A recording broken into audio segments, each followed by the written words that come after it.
नमस्कार, आप देख रहे हैं पद्मेश 24/7 कृष्णा संडे के साथ। न्यूज बुलेटिन की शुरुआत करते हैं हेडलाइंस से।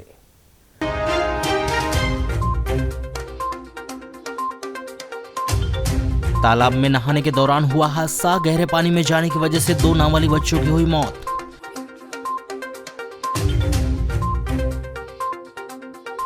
हड़ताल कर रही आंगनवाड़ी कार्यकर्ता सहायिकाओं ने ट्रेन रोकने की कोशिश, हनुमान चौक में किया चक्का जाम।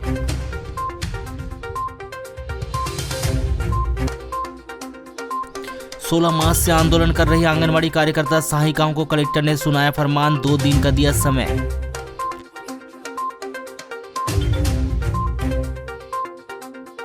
कान्हा राष्ट्रीय पार्क की फर्जी वेबसाइट बनाकर लोगों से ठगी करने के मामले में एक आरोपी गिरफ्तार।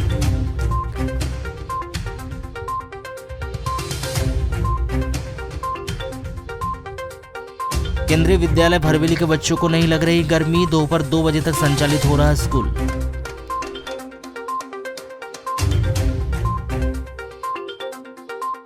प्रशासन की थोड़ी सी लापरवाही की वजह से कोसमी और बेहरई पंचायत के लोग पानी के लिए हो रहे परेशान। वर्षों से लंबित अपनी विभिन्न सूत्रीय मांगों को लेकर अनिश्चितकालीन हड़ताल कर रही आंगनवाड़ी कार्यकर्ता सहायिकाओं की 21वें दिन भी हड़ताल जारी रही।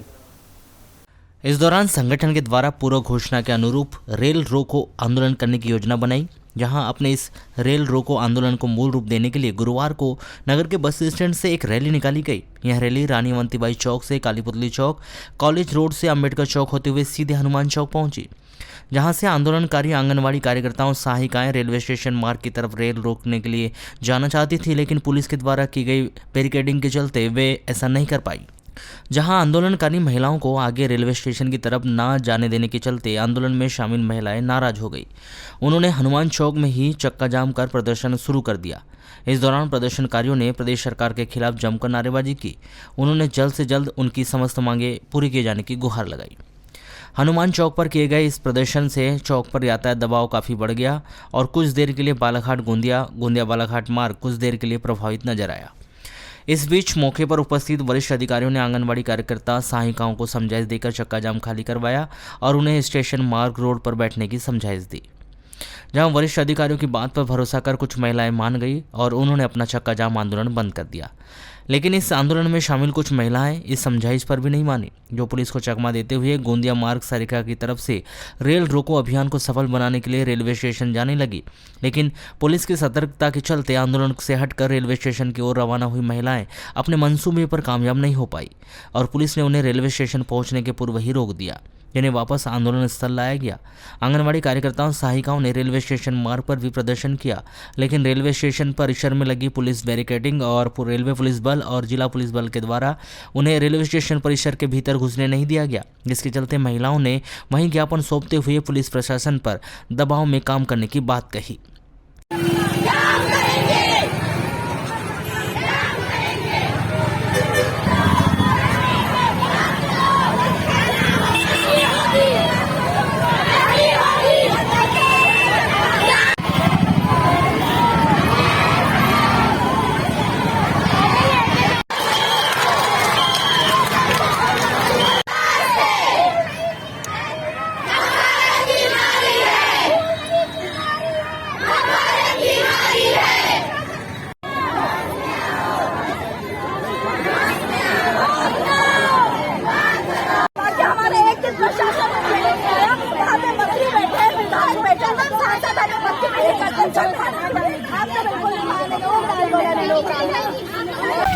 माता राम चलो चलिए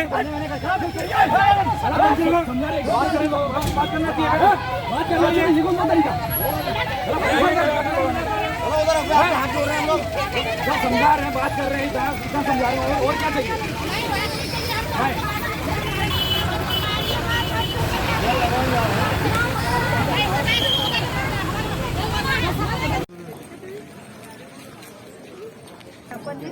सबसे पहले आपका धन्यवाद कि प्रशासन ने हमें बहुत सहयोग किया। हमारे पुलिस अधीक्षक महोदय, एसपी साहब, पीआई साहब होगा। जैसा कि आप लोगों को पता है कि हम लोग आज 16 मार्च से अनिश्चितकालीन हड़ताल पर हैं और हमारे पंडाल में ना तो शासन हमारी सूद लेने आया, ना ही प्रशासन। हमारे जिले में 6 विधायक है और 2 मंत्री है।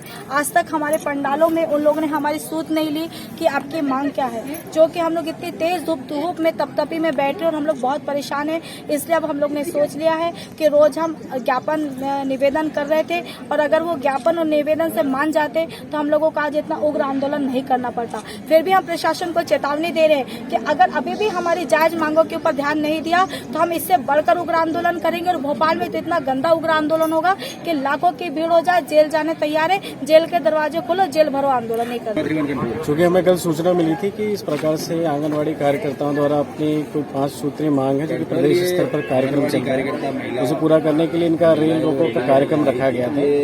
चूँकि ये केंद्र सरकार के विषय हैं, रेल रोकी नहीं जा सकती, उन्हें समझाइश दी गई थी और आंगनवाड़ी कार्यकर्ताओं द्वारा भी हमारी बात सुनी गई और उनके द्वारा इस प्रकार कोई कार्य नहीं किया गया। हमें एसडीएम साहब को ज्ञापन सौंपा है, हम उनकी मांगें ऊपर अपने अधिकारियों तक पहुँचाएंगे। वाराणसी थाना क्षेत्र के अंतर्गत आने वाले ग्राम गर्रा टोला में 3 अप्रैल को मारपीट में गंभीर रूप से घायल हुए एक युवक की उपचार के दौरान मौत हो गई। मृतक का नाम थानाहट्टा ग्राम तिलपेवाड़ा निवासी 30 वर्षीय अखिलेश गोस्वामी बताया गया है, जिसके शव का पोस्टमार्टम करवाकर अस्पताल चौकी पुलिस ने अंतिम संस्कार के लिए शव उनके परिजनों के सुपुर्द कर दिया गया है। वहीं मामले की अग्रिम जांच के लिए डायरी संबंधित थाना पहुंचाई गई है। अस्पताल चौकी पुलिस से मिल रही जानकारी के अनुसार तिलपेवाड़ा निवासी अखिलेश 3 अप्रैल को अपनी बड़ी बहन के साथ अपने जीजा के गांव गर्रा टोला आया हुआ था, जो जीजा के घर पर चौक की ओर घूमने निकला था और 1 घंटे बाद जब घर वापस आया तो उसके कान से खून निकल रहा था। घायल को बालाघाट अस्पताल लाकर भर्ती कराया गया, जहां 6 अप्रैल तक बालाघाट अस्पताल में भर्ती रहने के बाद उसे जिला अस्पताल लाया गया, जहाँ इलाज के दौरान उसकी शाम करीब 7 बजे अखिलेश की मौत हो गई।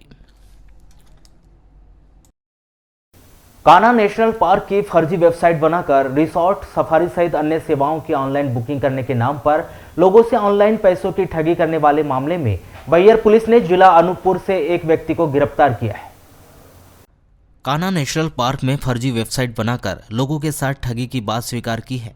जिला अनूपपुर से बैयर पुलिस की गिरफ्त में आया आरोपी का नाम अजय कुमार गर्ग उर्फ अजय कुमार शुक्ला बताया गया है, जिससे एक फर्जी वेबसाइट तैयार कर कान्हा सफारी के लिए विभिन्न राज्यों और क्षेत्रों से आने वाले लोगों की फर्जी बुकिंग दर्शाकर संबंधित व्यक्तियों को फर्जी इनवाइस भेजकर वहीं जो रिसोर्ट में ठहरने और सफारी आदि के लिए बुकिंग कराते थे उनसे संपूर्ण किराया उनके बैंक खाते में ऑनलाइन ट्रांसफर कर जमा करा देता था। बताया जा रहा है कि बैयर पुलिस ने एक विशेष रणनीति के तहत आरोपी को गिरफ्तार किया है। प्राप्त जानकारी के अनुसार आरोपी ने कान्हा नेशनल पार्क के समीप एक होटल का फर्जी बिल वाउचर बनवा लिया था। वहीं रिसोर्ट के फर्जी वाउचर तैयार कर लोगों की ऑनलाइन बुकिंग कराई जा रही थी, जिससे असली प्रतिष्ठान का नाम खराब हो रहा था और व्यवसाय पर विपरीत असर भी पड़ रहा था। जहां आरोपी कान्हा नेशनल पार्क से सटे होटल के नाम से ऑनलाइन ठगी कर रहा था, जिसकी शिकायत होटल के मैनेजर ने अतिरिक्त पुलिस अधीक्षक बैयर विजय डाबर और पुलिस अधीक्षक से की थी। जहां मैनेजर की शिकायत पर वरिष्ठ अधिकारियों ने एक टीम का गठन कर आरोपी के खिलाफ 420, 467, 468, 471 भारतीय दंड विधान के तहत मामला दर्ज के आरोपी की तलाश शुरू कर दी गई थी, जिसे जिला अनूपपुर से गिरफ्तार किया गया। देखिए, जैसे कि आप जानते हैं बैहर क्षेत्र में मुक्की में कान्हा नेशनल पार्क का एक हिस्सा पड़ता है, जिसमें जो है सफारी और रुकने की रिसोर्ट्स में रुकने के लिए लोग बाग वेबसाइट के माध्यम से विभिन्न होटलों को कांटेक्ट करते हैं। इसी तारतम्य में सेरेनिटी के मिस्टर कृष्णन के द्वारा एक सूचना थाने पर दी गई कि उनके होटल के नाम से अजय कुमार गर्ग नामक व्यक्ति ने फर्जी वेबसाइट बनाकर लोगों से पैसे लिए हैं। पैसे लेकर वो उसमें सफारी बुक कर रहे हैं और रुकने के लिए होटल में व्यवस्था की एक वाउचर वगैरह जो उनका सेरेनिटी का होटल वाउचर है वो उनको दिया जा रहा है। उस सूचना पर थाना बैहर में एक अपराध क्रमांक 95, 420, 467, 468, 471 कायम किया गया, जिसमें अजय कुमार गर्ग के नामक व्यक्ति के द्वारा धोखाधड़ी करना सामने आया। उक्त व्यक्ति जिला अनूपपुर में का रहने वाला है। टीम भेजकर जब उसकी तस्दीक की तो आरोपी वहां पर रहना पाया गया और जब उसको लेके आए तो उसने ये बताया कि वो पिछले 1.5 साल पहले कान्हा में काम करता था, होटल ग्रैंड पीपल में और अरण्यक में वो काम कर चुका है। इसी दौरान उसने लोगों से संपर्क किया था और रुकने के नाम पर उसने जो है लोगों से बुकिंग ली थी। चूँकि वो 1.5 साल से यहाँ से जा चुका था तो उसने इसको जो है एक फर्जी रूप देकर जिला मुख्यालय से लगे हुए ग्राम पंचायत कोसमी के ग्रामीणों को पिछले 2-3 दिनों से पीने का पानी नहीं मिल पाया है। यहाँ ग्रामीण पानी की आवश्यकता की पूर्ति करने के लिए दूर दूर से पानी लाने के लिए मजबूर है। जिन्होंने जल्द से जल्द गांव में विद्युत व्यवस्था दुरुस्त कर पेयजल व्यवस्था के इंतजाम किए जाने की मांग की है। 3 दिन हो गए सर। क्या तकलीफ जा रही है उससे? तकलीफ ये है कि ग्राम पंचायत से संपर्क करें और बिजली विभाग से भी संपर्क करें। बताया गया है कि ट्रांसफार्मर में एक फेस नहीं आ रहा है, जबकि पंप हाउस की मोटर 3 फेस से चलती है करके जानकारी लगी है। और ये ट्रांसफार्मर में 2 फेस ही मिल रहा है अभी, ये जो कोसमी टोला पे लगा हुआ है पंप हाउस के पास। तो ये पूरे गांव में ही नहीं आ रहा है कि पानी? पूरे कोसमी भर नल जल योजना बंद है अभी 3 दिन से। तो क्या मांग करते हैं आप? हम तो यही प्रशासन से मांग करते हैं। ग्राम कोसमी जिला के करीब में लगा हुआ है और जिला कलेक्टर महोदय का ऑफिस भी यहीं पे जिला स्तर पे है और बिजली विभाग का हेड ऑफिस भी यहीं है। तो एक्स्ट्रा में ट्रांसफार्मर क्यों नहीं रहता पावर हाउस में? तो तत्काल लगाना चाहिए। तत्काल लगाना चाहिए। 1-2 दिन पहले ही बदल दिया जाता है इसको आपातकालीन में, तो आज पानी मिल जाता ग्रामीण क्षेत्रों में। लोगों को तकलीफ। बताया जा रहा है कि ग्राम कोसमी में नल जल योजना के संचालन के तहत पाइपलाइन बिछाकर पूरे गांव में पानी सप्लाई की व्यवस्था बनाई गई है, जहां मोटर पंप के माध्यम से टंकी में तो वहां से गांव भर में पाइपलाइन के माध्यम से पानी का वितरण किया जाता है। लेकिन गांव में पिछले 3 दिनों से 1 वोल्टेज कम है, जहां 1 वोल्टेज न होने के चलते 3 वोल्टेज में पानी उठाने वाली मोटर काम नहीं कर पा रही है, जिसके चलते ग्रामीणों को नल जल योजना का पानी नहीं मिल पा रहा है। नहीं आ रहा है 3 दिन। कब तो नहीं आ रहा है? 3 दिन हो गए नहीं आ रहा। अब पानी कहाँ से लाते फिर आप लोग? कुड़िया से लाते, कबीर कुटी से। कबीर कुट्टी से लाते हाँ। हैं। परेशानी होती है? परेशानी तो होती है। अच्छा ये बताइए फिर भी क्यों नहीं आ पा रहा नल? क्या लग रहा है? अब क्या बात, अब नहीं आ रहा है तो हमको मालूम नहीं। हम बोले लाइट नहीं आ रही, नल नहीं आ रहा, नल नहीं आ रहा। हमको क्या मालूम को मोटर जली के क्या जली के, हमको कुछ भी मालूम नहीं। तो सरपंच को बताया नहीं क्या आपने? सरपंच को बताए थे तो बोले अब देखेंगे। अब मोटर जल गई कि आज मैंने बोली तो बोले मोटर जल गई। कुएं का पानी जाते हैं, अभी देखो अब कुएं का पानी लाए हैं। सुबह जाते हैं माल के लिए, माल लाते हैं, चौकी में बैठते, फेरी लगाते हैं। अच्छा काम भी प्रोवाइड हो रहा है क्या? हाँ, फल की दुकान है हमारी। सुबह जाएंगे फल मार्केट जाएंगे, मार्केट से आएंगे ठेला भरेंगे, फेरी लगाएंगे, फेरी लगा के ढाकते आएंगे दुकान। और यहाँ पानी भर रहा है? अभी पानी भर के हो गया है, बर्तन मल रही थी। काम भी। नल जल योजना के तहत गांव में बेहतर तरीके से पानी सप्लाई के लिए वहां एक ट्रांसफार्मर लगाया गया है। ट्रांसफार्मर काफी पुराना है, जिसके चलते आए दिन फॉल्ट आता रहता है। ग्रामीणों ने इसकी शिकायत कर पंचायत से ट्रांसफार्मर को दुरुस्त कराए जाने की मांग की है। अभी हमारे जो मुसलमान भाई हैं उनके रमज़ान का त्यौहार चल रहा है, हिंदू भाइयों का नवरात्रि का पर्व चल रहा है। ऐसी परिस्थिति में अचानक से वार्ड नंबर 17 में, जहाँ पर हमारा पंप हाउस है, जहाँ से पानी सप्लाई होता है टोला में, वहाँ का जो ट्रांसफार्मर है वो अचानक से बैठ गया है। सप्लाई बैठने के कारण 2 ही फेस है, 3 फेस से मोटर चलती है हमारे यहाँ। 2 मोटर चलती है, 14 HP का मोटर है हमारे यहाँ। तो उसमें क्या होता है कि 2 फेस में मोटर नहीं चल पाती है, इस कारण से पानी सप्लाई बंद हो चुकी है। मेरी शासन से यही मांग है कि 4 से 5 दिन तक पानी अभी नहीं मिलना बहुत समस्या, गर्मी का दिन है। मेरी शासन से यही मांग है कि ट्रांसफार्मर जो है बालाहाट में अगर होता तो जल्दी बदल सकते थे, लेकिन हमने विद्युत विभाग के जेई चंद्रकांत साहब से चर्चा की। उन्होंने कहा कि हमने गाड़ी को 2 दिन से भेजा है छिंदवाड़ा में भी अगर स्पेयर में होगा तो हम देंगे, अन्यथा हमको इंतज़ार करना पड़ेगा। आज की तारीख में हमने बात करी है, तो अभी भी हमारा ट्रांसफार्मर गाड़ी में नहीं रखा गया है, जिस कारण से पानी सप्लाई में और विद्युत में भी समस्या उत्पन्न हो रही है। सर पानी कहाँ से ला रहे हैं तो अभी ग्रामीण? पानी तो देखो हैंडपम्प या अन्य जगहों से लोकल कोई लोग टैंकर भी आए। तो अभी मैंने देखा कि परिवार में नगर पालिका से टैंकर मंगाया किसी ने। कई जगह पे हमने जहाँ शादी है, 1-2 मकान जहाँ पे हमने पंचायत के माध्यम से भी व्यवस्था बनाई है टैंकरों के माध्यम से, लेकिन बहुत बड़ी संख्या होने के कारण टैंकर से पानी सप्लाई देना संभव नहीं है। लेकिन मेरा यही मांग है कि विद्युत विभाग से कि कम से कम 2 ट्रांसफार्मर। कोरोना महामारी के बीते 2 वर्षों में लाखों युवाओं की नौकरियां चली गई, उद्योग धंधे चौपट हो गए एवं रोजगार पर भी असर पड़ा। इसी बढ़ती महंगाई के बीच गरीब व मध्यम वर्ग के लोगों का घर चलाना मुश्किल सा हो गया। साथ ही पेट्रोल, डीजल, रसोई गैस व खाद्य सामग्री की बढ़ती कीमतों ने आम जनता की कमर ही तोड़ दी है। पिछले एक साल से आर्थिक तंगी की मार झेल रही जनता ने कोरोना महामारी से निजात मिलते देख राहत की उम्मीदों के बीच फिर से अपनी पटरी से उतरी गाड़ी को ट्रैक पर लाने का प्रयास किया, लेकिन सीमित आमदनी, महंगाई और बढ़ते खर्चों ने आम आदमी की सारी उम्मीदों पर पानी फेर दिया है। कोरोना महामारी के बाद बाजार में मंदी का दौर और अब महंगाई की मार झेल रही जनता केंद्र सरकार से राहत की उम्मीदें लगाकर बैठी है।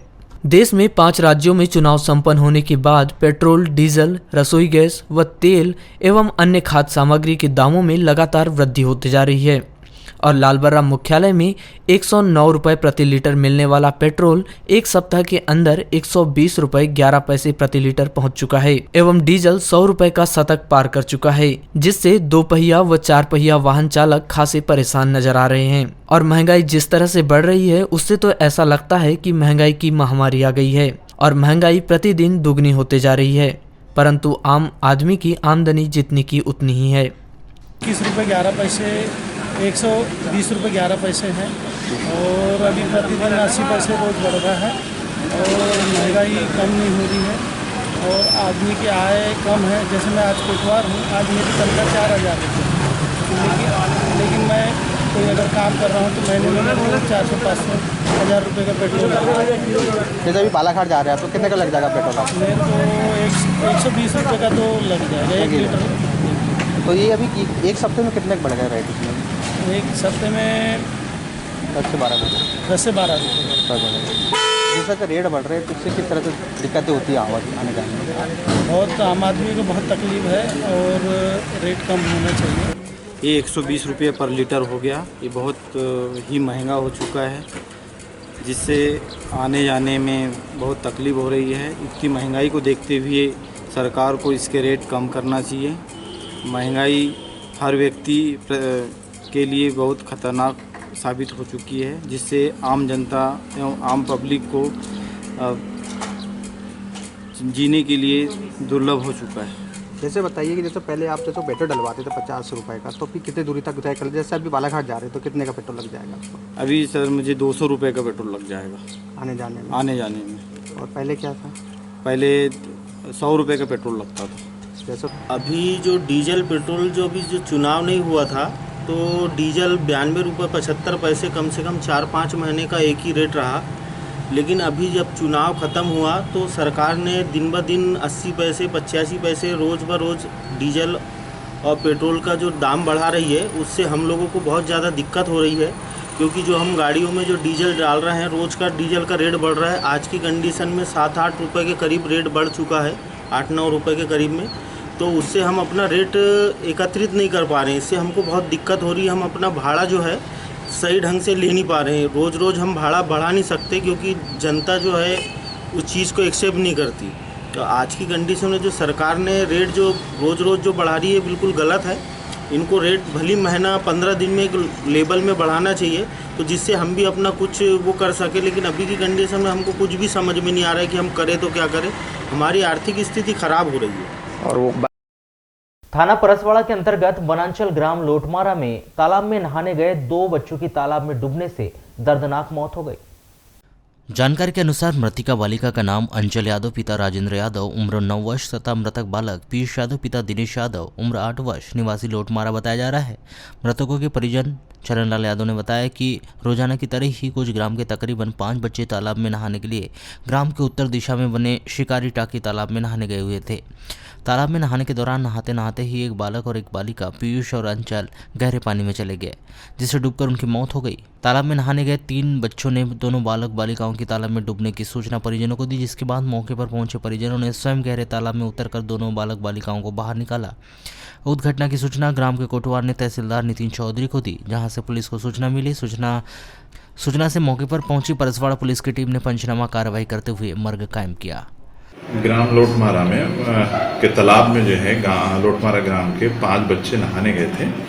तो नहाते वक्त जो है 2 बच्चे अचानक गहरे पानी में चले जाने से डूबने के कारण उनकी मृत्यु हो गई और उनके परिजन लोगों ने जो है डेड बॉडी को निकाल लिया और पुलिस पहुंच करके पंचनामा वगैरह बना करके पीएम के लिए जो है अस्पताल लिया है। पीएम भी हो गया और डेड बॉडी रवाना भी कर दिया है। और आगे मार्ग कायम करके जांच में दिया गया है। जांच की कार्रवाई चल रही है। बैंक से लोन दिलाने के नाम पर जिले के कई बेरोजगार युवाओं के साथ धोखाधड़ी कर उनसे पैसे ऐंठने का एक ताजा मामला सामने में आया है, जिसमें कोतवाली पहुंचे कुछ युवाओं ने स्वयं को संस्था का मैनेजर बताने वाले एक व्यक्ति पर धोखाधड़ी करने का आरोप लगाया। वहीं उसकी शिकायत कोतवाली थाने में लिखित आवेदन देकर की है। जिन्होंने नगर के वार्ड नंबर 32 नर्मदा नगर निवासी एक व्यक्ति और उसके साथ रहने वाली एक महिला पर लोन देने के नाम पर पैसे की वसूली करने का आरोप लगाते हुए आरोपियों से उनके पैसे वापस दिलाने और युवाओं के साथ धोखाधड़ी करने वाले के खिलाफ वैधानिक कार्यवाही किए जाने की मांग की।